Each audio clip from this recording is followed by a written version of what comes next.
So there it is on the far side, lane number 1, closest to you, lane number 6.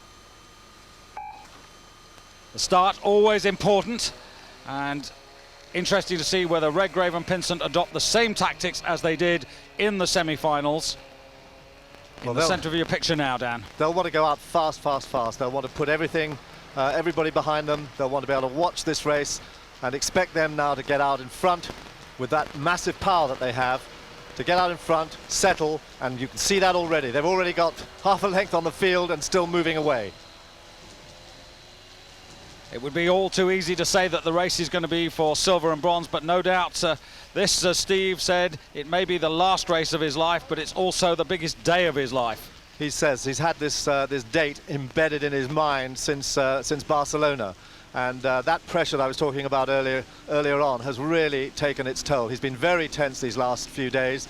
Their races early in the week were not the way that they would have liked them to be, but clearly here, this is all exploded. Everything has now come to this, and the people who are going to put the most pressure on them are certainly the crew in lane 3 next to them, the pair from Australia. But interesting at the moment, the Australians just off the pace. The New Zealanders have started quickly, and that may be a good tactic to try and stay with the British, to get a fast ride and maybe hang on for a medal. That's not a bad decision by the New Zealanders, but whether they can do it for the full 2,000 metres, we'll have to see. Now coming up to 500 metres here, and there's that British white boat going through very clearly, almost clear water there ahead of the New Zealanders. The Australians in lane number 3, just about on terms with their southern hemisphere neighbours, and the Australians an interesting pair. They ousted Wynne and Walker, who were the pair's representatives for Australia, Dan, and they actually haven't come up against Redgrave and Pinsent.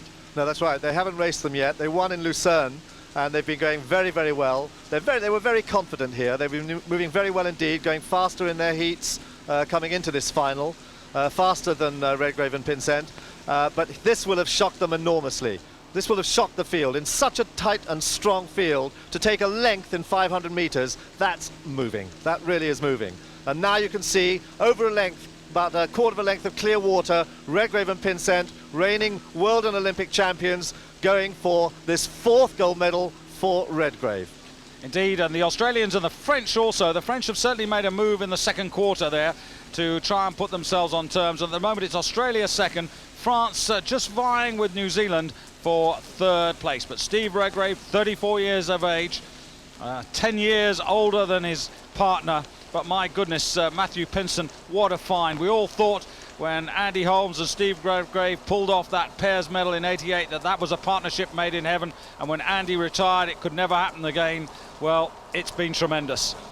Well, halfway point there, they've got a length and a half nearly, and Australia just pushing now past France into 2nd place. Have they gone out too fast? That British pair looking so strong, nobody's ever got past them at the end there. Here they are out in front, the whole rest of the field there splayed out in front of them, but they did go out fast. They've taken a tremendous amount out of them, but can they hold that lead?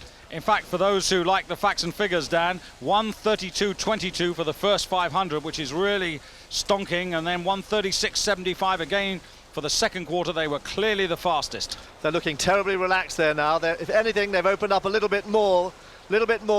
It's now France and Australia working very hard in this 3rd 500 to try to make some kind of impression on this powerful pair. Well, Matthew Pinsent, a man who's had plenty of honours himself, 4 World Championship golds with Steve Redgrave, but now the Australians beginning to try and make at least the silver medal theirs by moving a little bit on the French, who've been trying to stay with them for about the last 700 metres. These pairs are going very, very fast indeed. The conditions have not been very fast through the week, but they are going very fast indeed.